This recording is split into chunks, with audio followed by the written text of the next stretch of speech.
Hey, everybody, welcome back. Welcome in. Thanks for joining us one more time. Thanks for hitting the download button. I'm Pastor Dave, sitting with Randall the Armor Bearer, and we are They That Believe. This is where church culture meets pop culture. We talk about world news, geek news, entertainment news, current events, all filtered through a lens of lifestyle Christianity. Well, let's start where we started before we turned on the microphones. I'll talk about, now my bunch is fresh back from our trip to Ohio, and I'll talk about that shortly, but a few interesting little stories or tidbits from that. But we were talking about X-Men Apocalypse. Mm-hmm. We always like to talk about our comic book movies. This is a good year for it. Yeah. So we got that one behind us. You saw it and didn't like it as much, huh? What were your thoughts? I just wasn't impressed with it. I think the main character, Apocalypse, I just didn't like him very much. Like, I didn't like the CGI. I didn't like the way his character worked, I guess, more than anything. How so? It just didn't seem, he didn't seem very action, or, you know what I mean? He didn't do a whole lot. He just sat there and talked and didn't move a whole lot. Didn't, you know. Okay. Trying to kind of follow you with that. Yeah. But he doesn't need to, because he's almost all powerful. Yeah.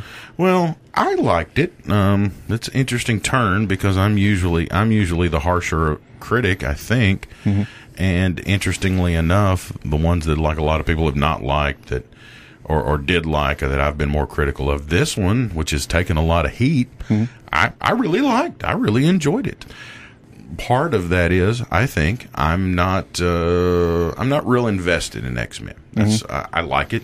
Yeah. You know, it's comics. I've got a good handful of some X-Men stuff in my collection, but it's not my favorite. It's not like a book I read regularly. I don't know what's going on with them now, and I don't just know a whole lot about X-Men lore and that kind of thing. When I was 10 and 11, I probably could have told you the whole thing, but since then I haven't.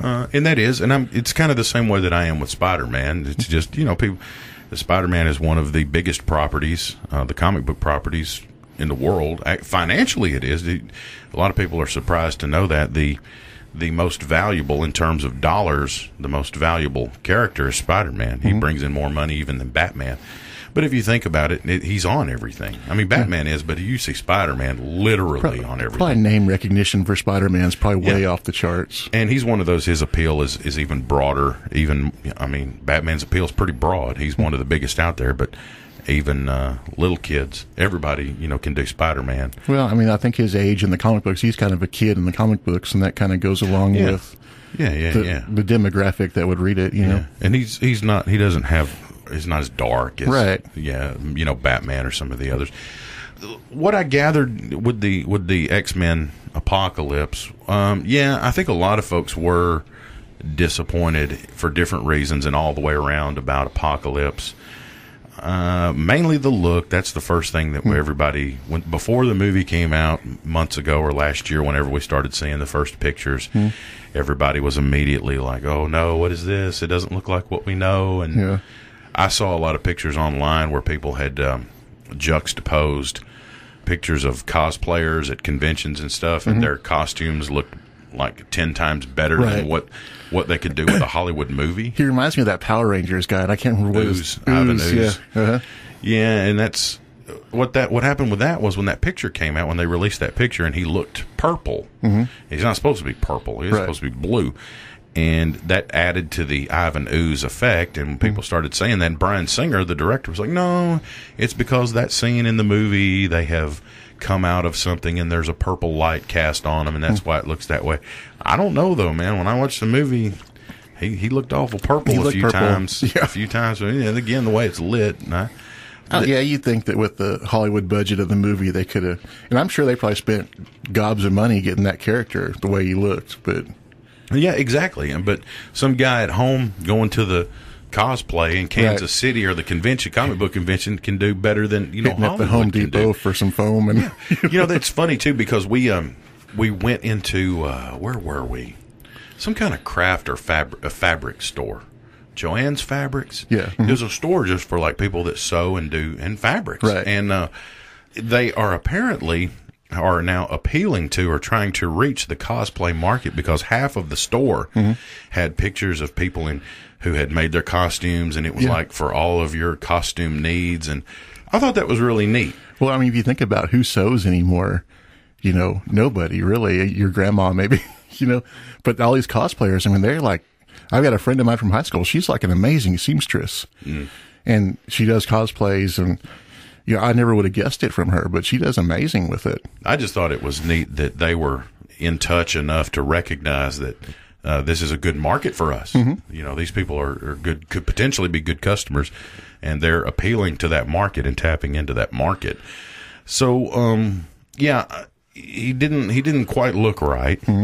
Again, not being a big X-Men guy and super invested, it didn't bother me as much. If it was something that I liked more, say, like Doomsday in Batman Superman that looked awful. I wonder what Darkseid's going to look like. And Galactus, when they did that in the Green Lantern movie, and they made him like some kind of big space cloud or something. Galactus actually looks like something. He's a person, yeah. Yeah, because I'm a big Fantastic Four guy. So I like Galactus as part of that lore that I'm into as well. Darkseid. You ask that, but that assumes it assumes facts not in evidence yet. I don't know that we know for sure that he's going to be used, right? I mean, we don't know that I don't know what that extra scene they added were. Yeah, that was the speculation I've seen, which now all does, like the parademons that we see, the winged creatures, the Omega symbol that's carved out in the ground when Batman has the nightmare sequence, and what you talked about, what people are speculating is Steppenwolf, who's one of the new gods, who's also that it's all tied into Darkseid, and it all indicates that he's maybe at work. But I'm saying it's a safe bet. It's probably a good speculation. Yeah. Darkseid, but we don't know that for sure yet. Right. So I don't, you don't want to go, wow, he's going to be in the next movie. I wonder what he'll look like. Well, he probably won't or may not. Yeah. Not to mention, we're not even going to get this Justice League movie for 2 more years or something like that. The challenge is how you are accurate to Darkseid, and also being fully aware that he is very similar, at least in appearance, if not in function, to like Thanos in the Marvel universe. Right. Those comparisons are always made. I think they copied each other kind of on that, like they did with Deathstroke and Deadpool.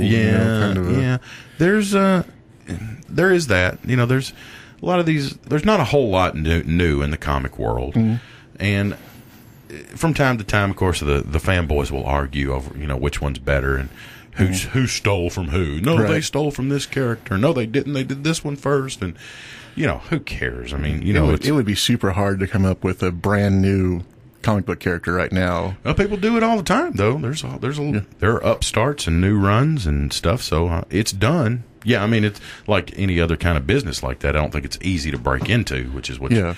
Well, I mean, all the major, like the cool powers and all that stuff's probably been taken. That's kind of something just basically brand new from the ground up would be super hard. Well, and that gets into one of my favorite character or superhero, as it were, is Exo Man of War. Now he's for the mainstream crowd, who know Batman and Superman and stuff like that, Iron Man.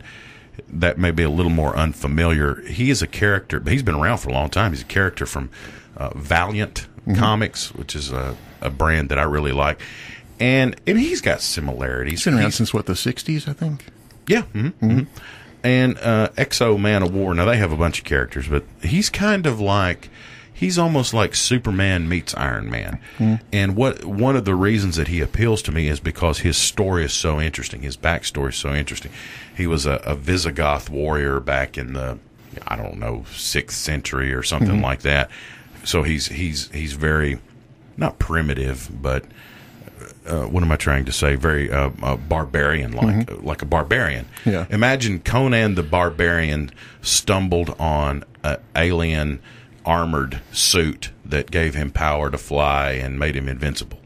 So you've got that. You've got, all the best elements of Iron Man, of Superman, mixed in with this psychology of a guy who, even though he is now psychologically advanced and is very intelligent, has all these space alien, super-powered things, he still at heart has that mindset, that heart of that Visigoth warrior, that barbarian. Right. And it's just an interesting dichotomy, the way he views the world and the way he views he's not always good, he's not always bad, he's just kind of he kind of looks down on everybody else. And anyway, if you're not familiar with those runs or that character, pick up some XL Man of War, especially the newer stuff. You can get the trades for next to nothing.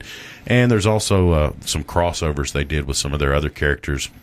They call it Unity, where the other characters in the Valiant world were pursuing and trying to take down, XO Man of War. I guess he's kind of an anti-hero, I guess you can say. He's not a villain. No. He's a hero in his own books. But if you're not familiar with those, check them out. I love them. I like some of those, like the Dark Horse comics, and some of those have some really nice runs. Good art, super art in them. Back in the 80s and 90s, we really saw an emergence of those, where the general mood and the content was changing. People were going more for edgy and gritty and darker, and that opened the door for some upstart comic books. And Marvel and DC, they tried to do it too. They would have what they would call imprint brands. Marvel Knights was one where they would do runs and do their characters through an imprint brand that was also trying to do that thing to be edgy. And I guess that's still out there. Well, obviously it influenced the movies that we have today, and that sensibility to go grim dark and in comics and stuff. Although there's some pushback against that too. I think we've seen a good balance of that with the Marvel movies, especially this last Avengers one that just knocked it out of the park, where you get the drama, you get the weight, you're emotionally invested in these guys running around in their pajamas, but yet you buy, like when somebody gets hurt or dies, you buy it, but it's not bleak, right? There's still an element of fantasy and fun, although you're emotionally invested, but yet not like Batman, Superman that everybody complained about, where it's so bleak and so hopeless, and you can only take so much of that. It bring you down. So what were you talking about with Apocalypse? So I liked the movie, and I probably liked the movie more, just like when we were talking about when people went to see Batman, Superman, and I was telling you how much the friends that I had that enjoyed it so much that really didn't know anything about it, beyond those two characters, didn't know who anybody else was, didn't know Wonder Woman until she popped up at the end in her costume, and didn't know who Flash was. And those were the people that loved it. And I think if you can let go of some of your, and it's hard to do, it's hard for me to do, especially walking into like a Fantastic Four movie that is going to stink, and your hopes are so high because those are among my favorites. Reed Richards and Dr. Doom. I mean that I'm invested in that. Right. And when it's not done well, it disappoints me, especially when it's not done well repeatedly, because how far can it go before it's like, I don't know when we'll ever get another. Now they are talking, I see internet chatter about a Fantastic Four sequel, which I still have not given up hope. I'm like, do it. As far as I'm concerned, keep making them. I'll keep watching them. Even if they're bad, I'll keep watching them. But of course, if they're too bad, they don't bring enough money, they won't. Well, and I wonder too, since this last one was so bad, if they're going to try too hard in this next one to overcompensate, or and if they would just come back and, well, no, Fox, give it back to Marvel. Give the Fantastic Four back to Marvel. Please, dear Lord, let them give Dr. Doom, sweet baby Jesus, in your golden diaper. let them give Dr. Doom back to Marvel. And if folks don't understand that, have we talked about that before? How Marvel has some and Fox has some. Have I ever explained that in here? I don't think we have. Let me break that down. I have to have this conversation with Gretchen. See, it seems like every time we go to have one of these movies, she asks me again. She's like, "Explain that to me again. Why they can't do?" Okay, back somewhere not too terribly long ago, but in the past, Stan Lee, I think, and hey, if you're a fanboy and you know this stuff like chapter and verse, and I'm off on something, just relax, because I'm going to paint with broad strokes. I don't know that I know it chapter and verse, but I think this is the way it went down. Stan Lee sold off some of the properties for some of the characters, especially when at a time when I think the brand, or maybe when Marvel was struggling. Marvel was struggling pretty good. Well, they had that big boom in the 90s. Mm-hmm. So they ran, millions of runs of these comics, and then all of a sudden the bottom dropped out of it, and they were stuck with millions of comics that were unsold. And through that whole ordeal, Marvel was going, it wasn't in trouble, but they could see that it was going to be in trouble if things continued the way it was. Yeah, the comics market kind of crashed or ballooned or whatever there for a while. And you got some guys like Frank Miller with Dark Knight Returns who kind of reinvigorated all that. And, but so some of these characters and properties got sold off. And we talk about selling properties or even licensing. Like say if Randall and I run a T-shirt company, we make T-shirts maybe, and you're into art and graphic art and stuff, and we want to make what's the biggest seller? We want to make Spider-Man shirts. Well, of course, that Spider-Man belongs to somebody else, right? And if we went out and we're selling Spider-Man shirts, we'd probably get a cease and desist pretty quick. So what you do is you get, like when you go in the store and you see here's backpacks and cups and pens. I got all kinds of stuff in this office that's got that are just little household ditties and items that are all branded with characters. You got to get licensed and permission to print that, and then you kick up some money. So, Stan sold off the rights to, maybe I shouldn't have explained all that because that's not really what we're talking about here, to a handful of characters. Fantastic Four, X-Men. So when you're watching Fantastic Four movie, when you're watching X-Men movie, there's something else I'm missing. Deadpool, yeah. Those are movies that are coming out of 20th Century Fox Studios. Fox, for all intents and purposes, maybe this is not the right word, but I want to say they own those characters. I'm sure there's still a piece of it. I don't know how the business works, but Marvel Disney cannot right now go make a Fantastic Four movie. Right. It's kind of like, I think it was the Wolverine standalone movie, the first one, where they had Deathpool in it. They had Weapon. Yeah. And it was Wade Wilson, but his mouth was sewn shut. It was a different character. Well, that was still under Marvel. And then when they made the new movie, it was under Fox. That's why there's so much difference in the characters. Right. Okay. And where it really gets tricky is, so what I'm saying is, like when you go to watch Captain America, you go to watch Avengers, Ant-Man, and you get the Marvel title at the beginning and stuff. Marvel Disney owns those characters and can use them in the same way Fox can't go make a Captain America movie. They don't have the rights to that. And where it gets tricky, especially with X-Men, is you'll see where there's crossover because Fox has the rights to X-Men. Marvel Disney has the right to Avengers. Now, at certain points in time, people like Scarlet Witch, Quicksilver have been. Now they are by their stories, they're X-Men, they're mutants, and have been members of the Avengers and stuff. So then, when you get those groups, is where you get into what do we do with individual characters, which is why you have a Quicksilver in your X-Men universe and a Quicksilver in your Avengers universe. But if you'll notice, like when you watch what was Ultron that Quicksilver was in, well, even Scarlet Witch, you'll never hear the word mutant. They can't use that. They can't say that they're mutants because then it makes them X-Men. Right. And by their original backstories, they are Quicksilver and Scarlet Witch are the children of Magneto. Right.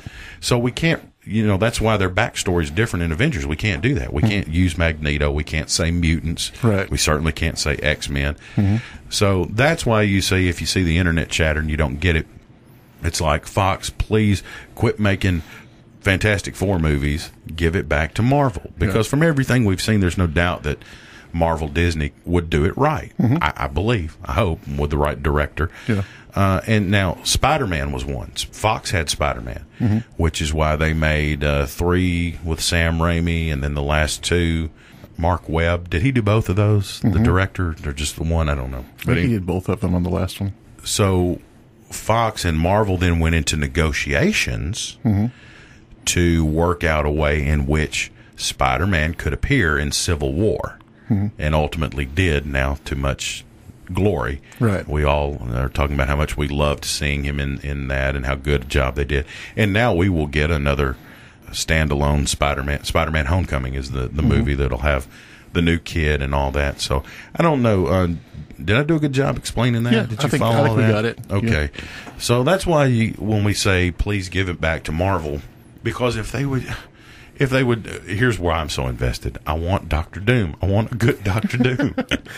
And if we could just get him back, how awesome would that be? And we've done a version of Civil War. It was very different from the comic story, but that's okay. It was very good. Yeah. We got the general DNA and the idea. They're going to do Infinity Wars. And how great, how awesome would it be to see Secret Wars, the old Secret Wars run sort of adapted for the movies. The trick there is the Secret Wars included everybody in the entire Marvel universe, so it has the potential to get crowded, but you don't need a whole lot of the peripheral. You don't need Krang and the Absorbing Man and all that. You can get by with your main characters, but if you don't have Reed Richards, if you don't have Doctor Doom, you can't do Secret Wars. There's no way. So give it back to Marvel. Yeah, they haven't really done a good job with Doctor Doom or Reed Richards, really. And then I was willing to go with them. I thought it was okay when they were that last movie.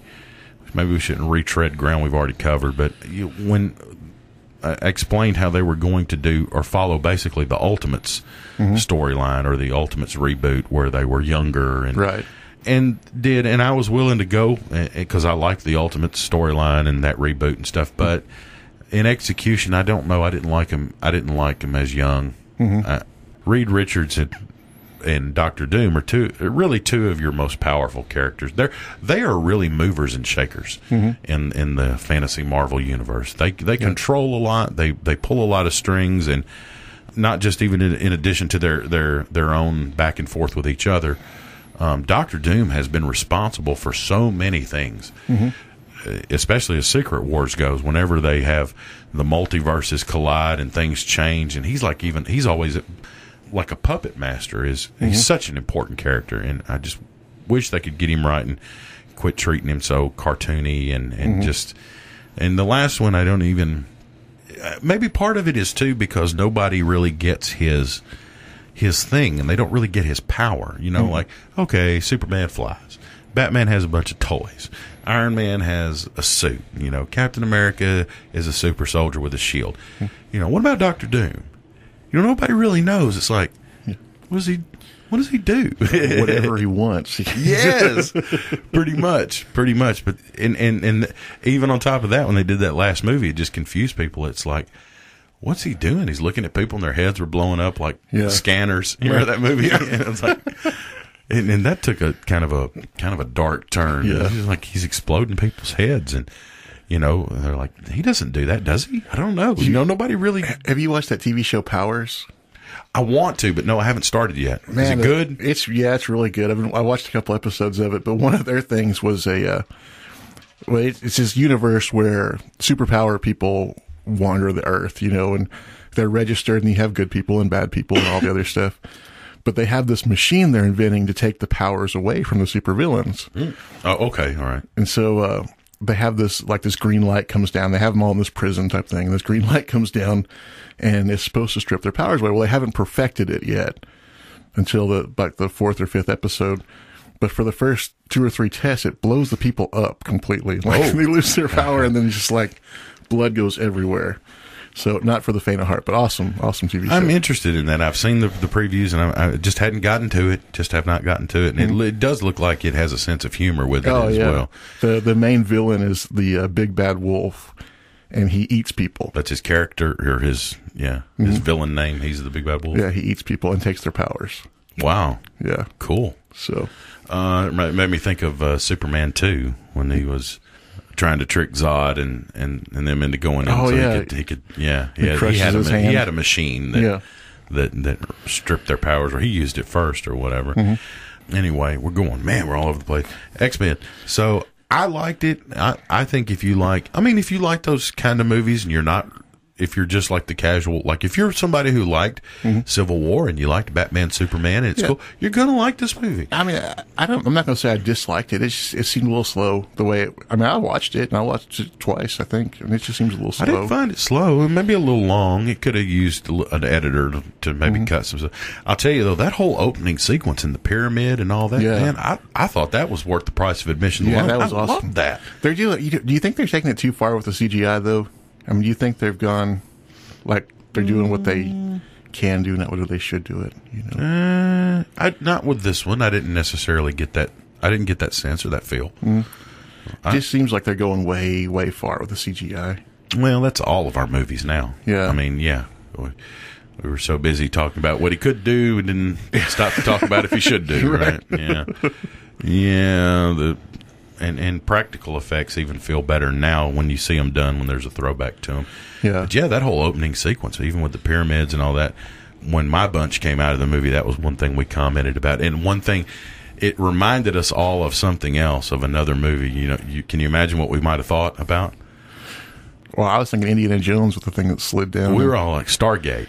Oh yeah, it just totally had that feel. I kept waiting for Kurt Russell to pop up at any moment, and try to kill him. And the character, you know, if you think about it, Apocalypse looks kind of like that. The guy from Stargate, Ra. Yeah, because they came in with all their helmets and their looking like Ra and Horus and Osiris and all that stuff.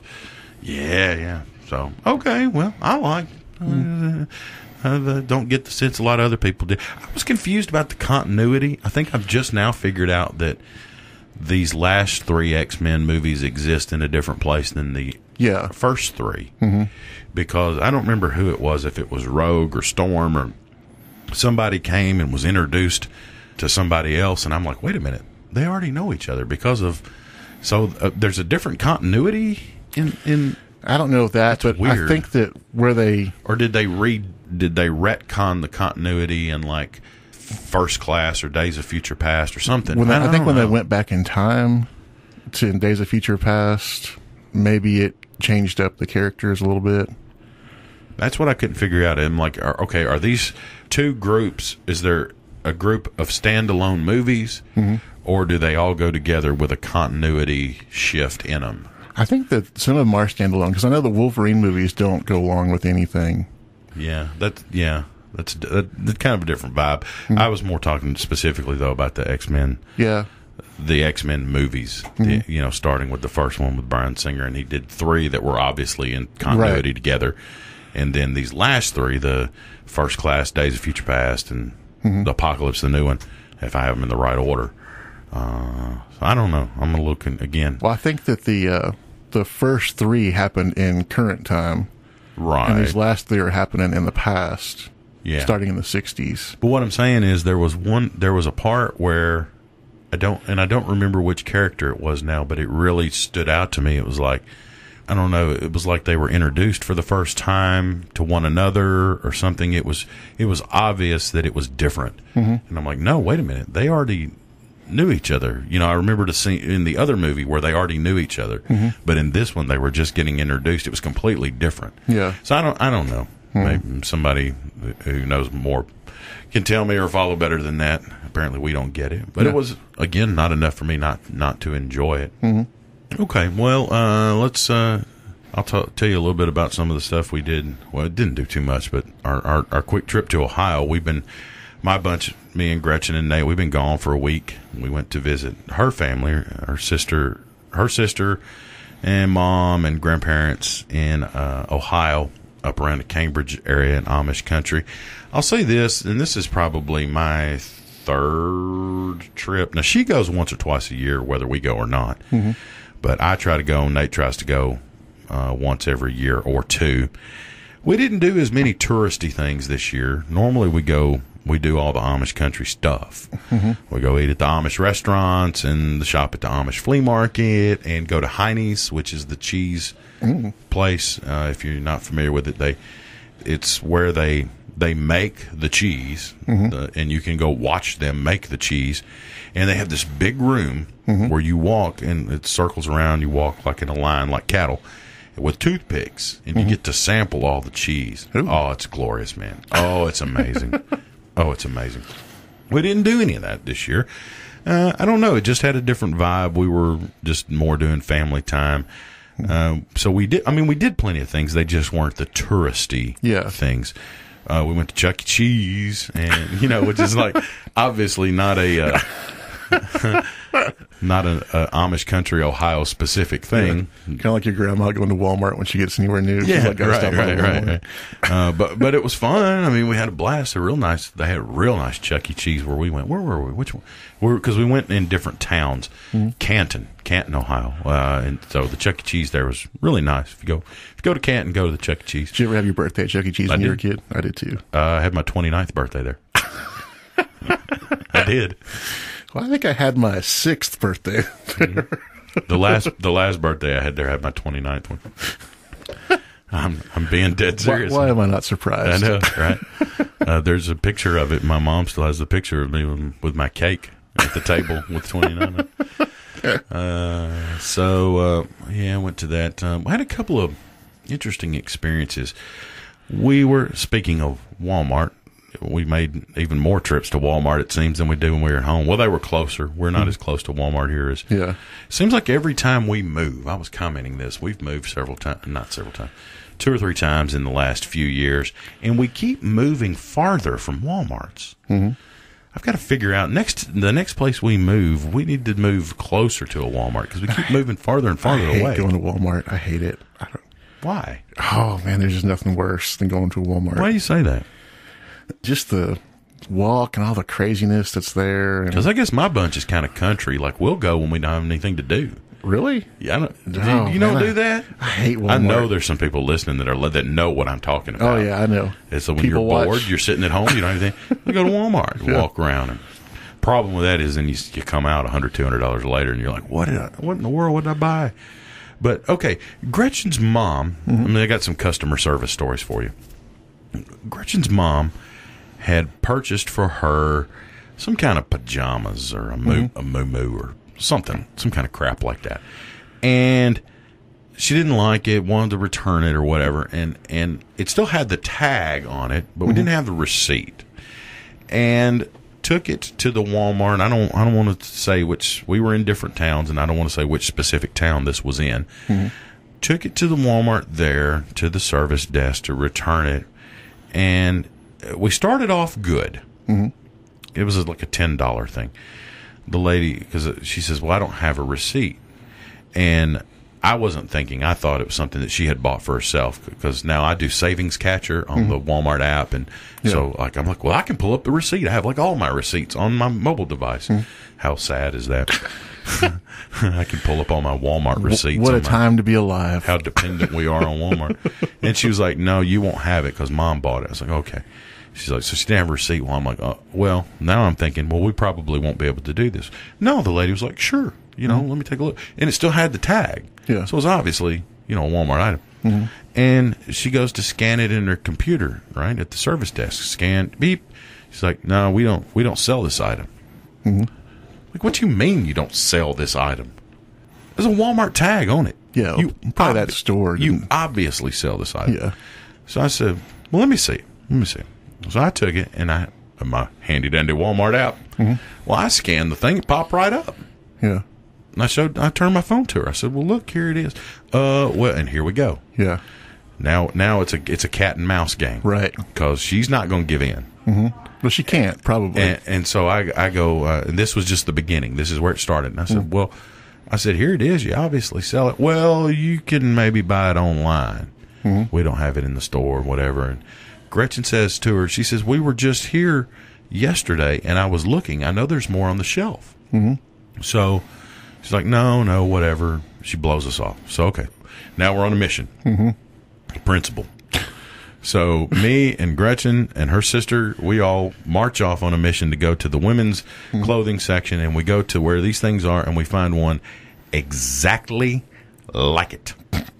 Same pattern, same everything, identical. Same tag, same price, different size. So we march ourselves back up to the customer service desk now with the one that we just pulled off the shelf, to convince this woman that, yes, in fact, you do sell them. Showed it to her, and there was another lady there. She says, well, let me see it. And she scans it in the computer. It's like, well, yeah, we have. Well, we don't sell that size. Mm-hmm. Now, we had just come from that department, and we looked at the rest. There's that size in all the others. Mm-hmm. So what they're trying to do and what they're trying to tell us, one of two things is true. Either they're telling us the truth, in which case that makes completely no sense and is foolish, why you would sell one size in all these other items except for this one thing as a matter of policy, or they just don't know what they're talking about and they don't know what they're doing. And we don't sell in that size, or we don't. Well, somebody does, because somebody bought this. My mother-in-law bought this thing. So we got to a certain point where I'm like, look, because then they wanted to go back and get the others off the shelf that were the same size. And I said, look, they have doubled down on this two or three times now. Yeah. We're at a point where you're not going to win. There's no point in this where you can reach and go, well, they'll go, you know what? We may be wrong. Let me see that and give your money back to you. Here's what I thought, though. She scans it in her computer and doesn't get anything. The tag with the barcode on it and says, well, we don't have it, we don't sell it. I put it in my phone and immediately pull it up. Not only can I buy it online, but it shows me all the stores that it's available at. Am I to believe that the app and the technology that I have on my cell phone is better than Walmart's own computers in-house? Well, I can probably give you a little insight into this one. A retail man. Come on, retail man. Well, when you're working in retail, loss prevention is huge. Is like the number one thing that you spend your time doing is worrying about people stealing stuff, right? Definitely know that, yes. So the returns programs in all these stores are a complete separate program from anything else. The returns program at Fred's was a completely separate program from... What does that mean? The two programs, while in the same computer, do not connect to each other. Oh, to inventory and stock. Right. So this program, all it sees is the sales from that store. And now if you try to return something that's never been sold at that store, it doesn't recognize it as a product that's been on that shelf. So then it sees it as a faulty return. I see. The database that the returns computer is accessing is strictly for sales that have been made at that store. Oh, okay. So they were being truthful. Yes. Okay. What a wonderful explanation. All right. Yeah.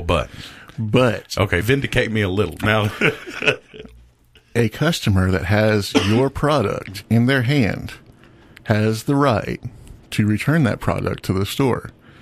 So no matter if it's bought online, bought from a different store, bought from a guy sitting on the street corner with a cardboard box out of the trunk of his car, if it's got their tag on it, they have to offer you a return for it. The fact that it was a Walmart purchased product was never in dispute. It obviously was. They just didn't know how to, because you have to get an override in the system to do it. So you had to go up another level to get that person that had the key to change the system to do the thing. So it could have been done. Yes. But that would have been a whole lot of extra work. It could have been done, but probably not by the people that you were talking to. You probably had to go up another level. Yeah.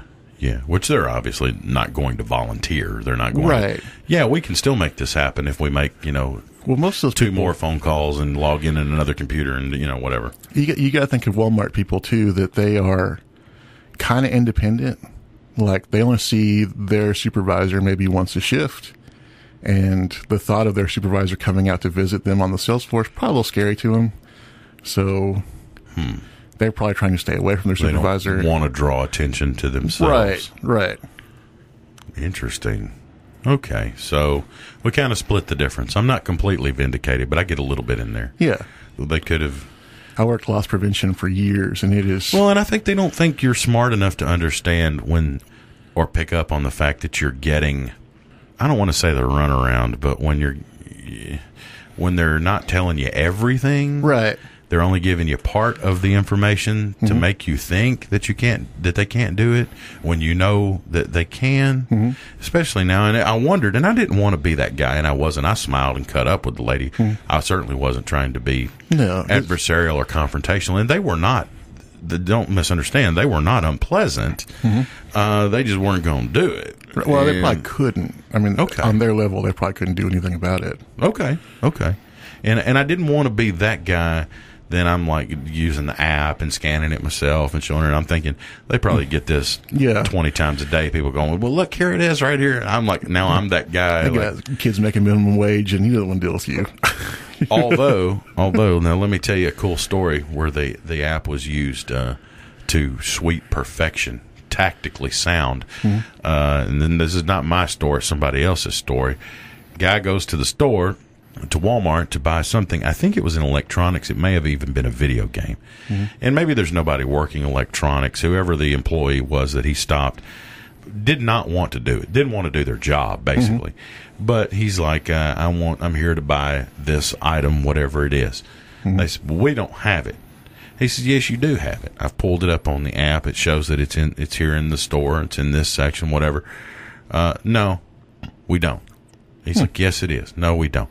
Again, the employee's not going to do it. They're not going to do and you have to know that certain point when you have to stop. Right. Because you're not going to get satisfaction. You're just going to get madder, and they're just going to keep doing what they're doing. Yeah. I mean, Sam Walton could rise from the grave, go over to the shelf, pick it up himself, and they're not going to admit they're wrong. Right. It's not going to happen. So what he did was he said, okay.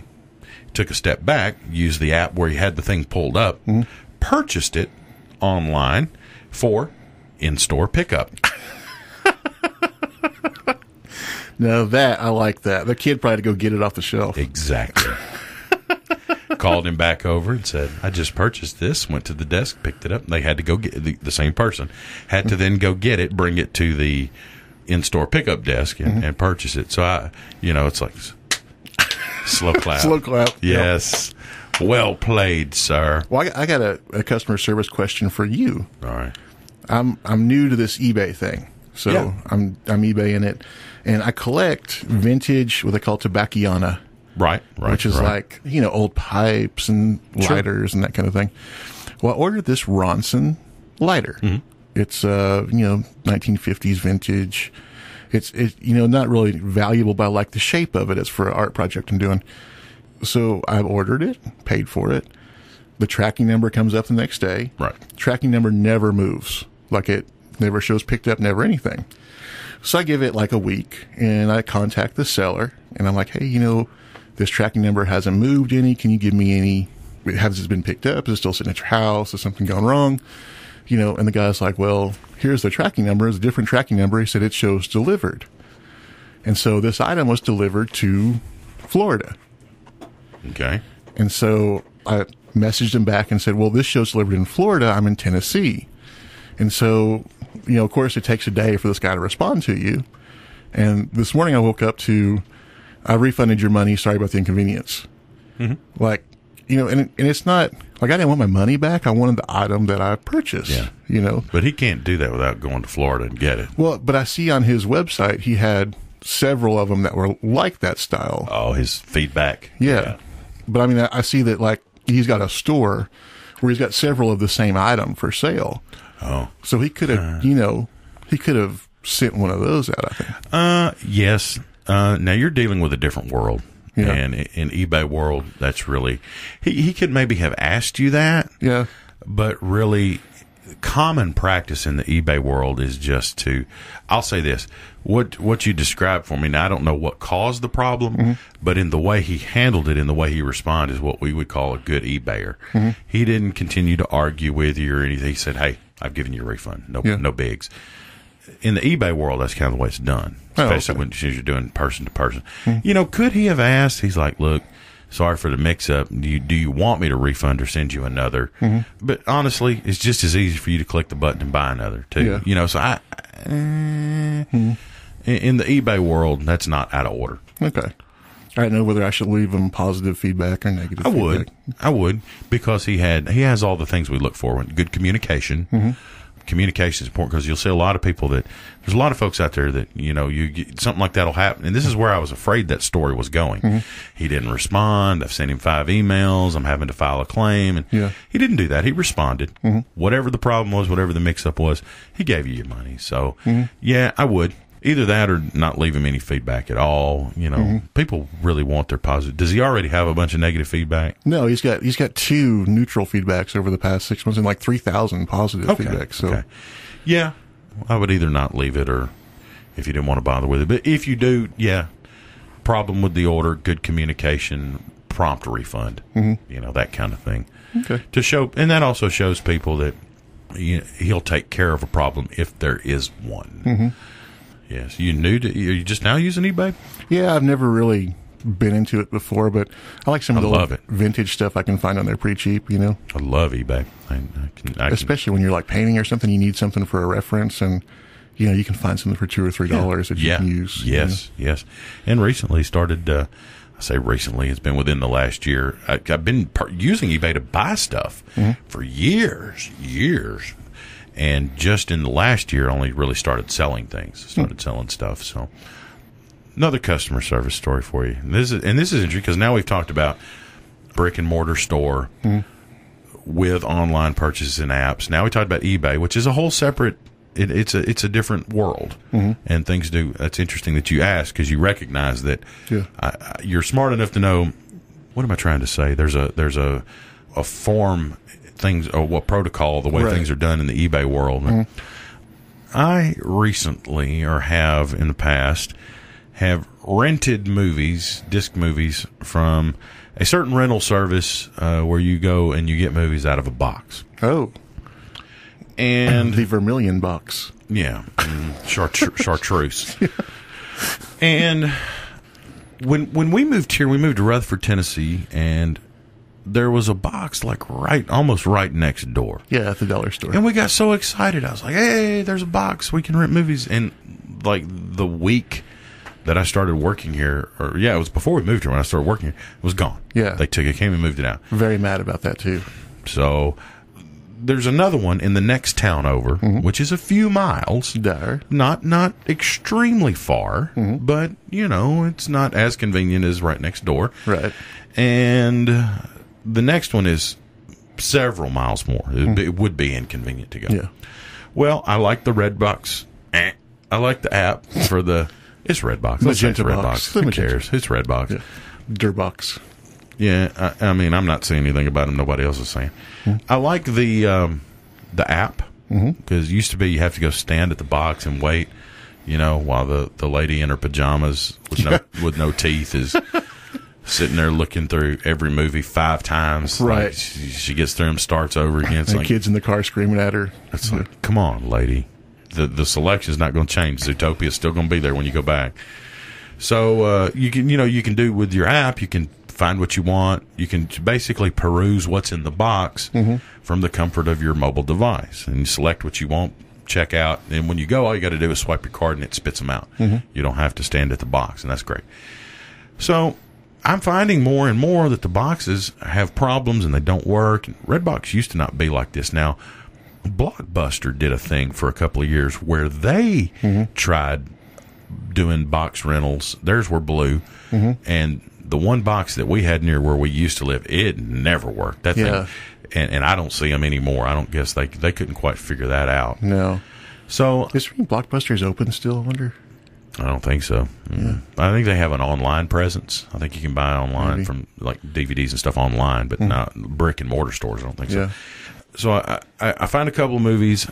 I rent them, check them out from the box on my mobile device, and all I got to do is go pick them up.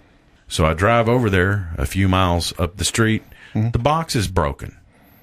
So I've purchased my movies and rented them, and I can't get them out of the box because the box is broken.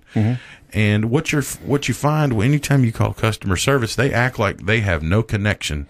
They have no way to access or do anything with their boxes at all. Right. And again, this idea that I'm not smart enough to understand what you're doing. So, and I've had to do this so many times. So you got to call the number and go, look, I'm in my rental, and I come over here and the box is broken. Or this is the first time I've had this happen. What I've had in the past is when I've rented them, I went to take them back, and the box is broken. And they're like, take them to another box. I'm like, the next box is 20 miles away. We don't have these around here, you know? Yeah. So in this instance, it really bugged me more because now Why am I even being allowed to get things out of a broken box? Why does the app not pull up and go, this box is currently out of service? So I go over there. So now I can't even get my rentals. And so I call them and I say, look, no bigs. I haven't picked them up. Just cancel the rental. No money has officially changed hands. I don't have anything. They don't of theirs. They don't have anything of mine. Just cancel it. We can't do that. Yeah. We can't do that. Yes, you can. You can do anything you want.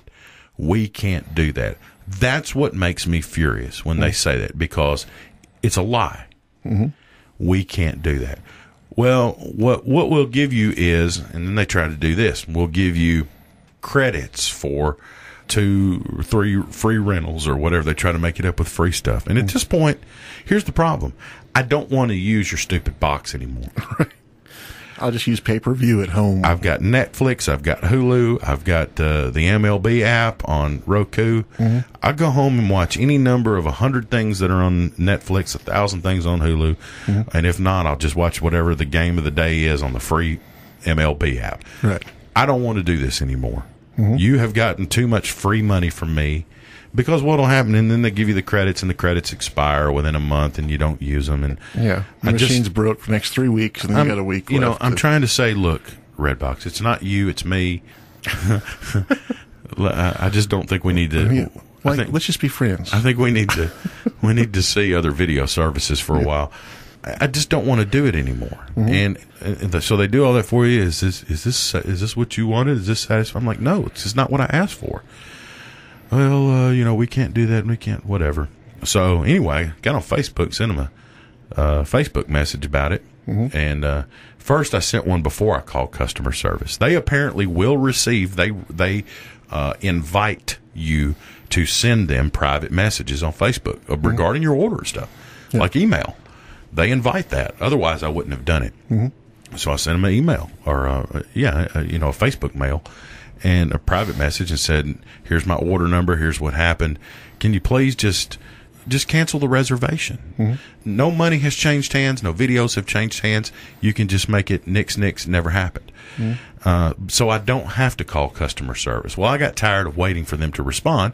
So I called customer service, went through this whole thing. We can't do that. We can't do that. It makes me furious to even say it. So I go through this whole thing where the guy says, we'll send you credits and you can get free movies and whatever. The next day, I get a message in my inbox from Redbox, and they said, we're sorry for the inconvenience. We've canceled the reservation. Yeah. And I didn't respond. I didn't say anything, but there's a part of me that wants to go, really? Because your customer service employees are telling people they can't do that. Yeah. I knew full well they could do that. They could do it right. And here's what it is, and they don't think we're smart enough or don't respect us enough to even care. They're going to get that dollar. Right. They're not going to lose the dollar on that rental. And they give me a free one, I'll go back and I'll use that. And, it's still a way to hang on. Because if they cancel the reservation, nobody gets anything. I wonder if they get like bonuses based on how many refunds they make and stuff like that. Your customer service people? Yeah. I wonder if they get like, a certain rating versus how many refunds they give versus how many credits they give. Or I wonder if it's I wouldn't think you would need to do that. If you tell your employees, look, when people call and they ask for this, tell them you can't do it. No, I mean, I wonder if it's something that they do on purpose. To keep them from giving you your money back.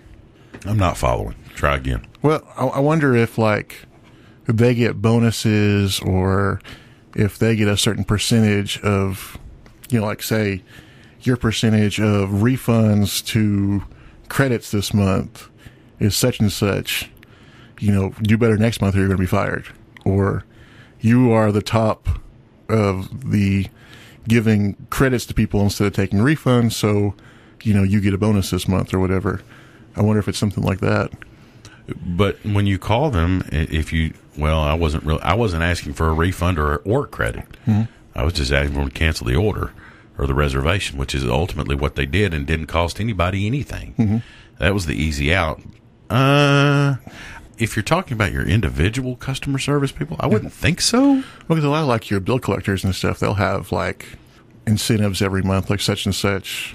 Yeah. You know, whoever gets the most wire transfers this month. It's a different dynamic, though, don't you think? Yeah, I just wonder if, you know. That's almost kind of like reverse salesmanship. Yeah. You're trying to bring in money. In that instance, it's a debt as opposed to making a sale. But I wouldn't think so. But I think they just tell them, here's how we do it. Yeah. You know, just tell them no. Go on to the next person. Offer them another credit, offer them another credit, offer them another credit. And they make money hand over fist because they offer you get these free movie credits all the time. It does very little good when the box doesn't work. I wonder if they're still making a bunch of money because I don't see anybody out at the one in Dyer anymore. I think they do. They have to, but the overhead is so low. Yeah, but I mean, how much are you really paying for the discs versus rentals? Yeah, that's true, I guess. That's the thing. You've got low overhead, and even if the traffic's low and you put them all over the country, you're going to make good money. Because that's one like the video store up in Union City. I can't imagine it staying open very much longer. But they do, don't they, though? Yeah. There still are a handful of those. How do they do And it's weird because like 5 years ago, we used to go there all the time, you know, every night. Yeah. And get videos from the video video store. store. You watch movies. Yeah. You just didn't have internet and Netflix and now YouTube. I haven't been in a video store in 2 years. Which is funny because I pay for Netflix and YouTube and all this other stuff, and Hulu, Netflix and Hulu. But if I get bored and I'm surfing around, I'll get stuck watching YouTube half the night. Never watch any. I've been watching a lot of old radio shows. A lot of the old Howard Stern radio shows are on YouTube. I've been watching a lot of those. It's crazy. I just like watching folks sit around and talk, but I guess I've been watching Trailer Park Boys lately. That's been hilarious. Yeah. I didn't. I'm up on Trailer Park Boys. I didn't know if that's something we should ever really talk about in here because well, it's a thing where maybe. Not that I care. But I was just afraid people don't know what it is. They hear us mention it and they want to go look at it. And Trailer Park Boys is very, very vulgar. And I don't want to say I grew up in a trailer park, but we did live in a trailer park when I was a kid, and you can see the individuals in the trailer park in the show. It speaks to you. Yeah, it will speak to your experience because we all know people. Yeah. We all know people, but that's the whole thing for me was that I knew people that were with every character in that show. So I want because I can't even say if bad words don't bother you.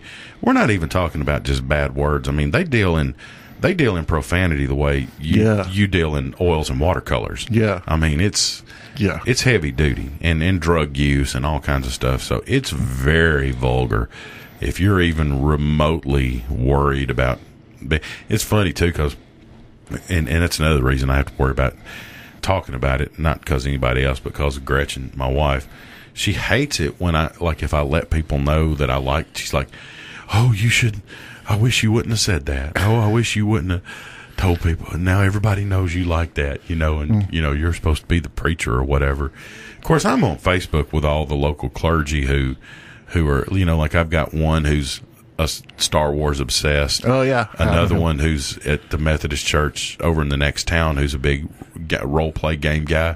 He's into Dungeons and Dragons and all kinds. It's weird. There's a geek culture among young clergy. And for me, it's comic books. So, I know which preacher or which pastor is that's the Star Wars pastor. Oh, that's the D&D pastor. Yeah. I'm the comic book pastor. It's whatever. It's your own personal sensibilities. That my only concern was I wouldn't want to mention something and somebody stumble on it and go, well, those guys mentioned it. I bet that's funny. And then go, where did they send me? What in the world? That's my concern. So really, don't watch Trailer Park Boys. Is what we're saying. Don't watch it. Don't, stay away. But if anybody's, here's the thing, because it gets on Netflix. So if you don't have Netflix, you probably don't know much about it. And if you do, you probably already know about it. Right. Except for I think the first 3 or 4 seasons aren't on Netflix. Last time I was on there, they were all there. Oh, really? They should all be there, including the new and movies and holiday specials and some live shows. They got some live shows on there and stuff.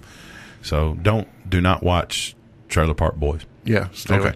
Unless you grew up in a trailer park, then you can relate to the folks that are on the show. Maybe it wouldn't offend you just because you're used to it. Yeah. That would be sad, but yeah, it reminds me of, unfortunately, of a lot of people that I've probably met in life. Who knows? Maybe at one point in the former life, I might have been one of those. I might have been one of those guys. I don't know.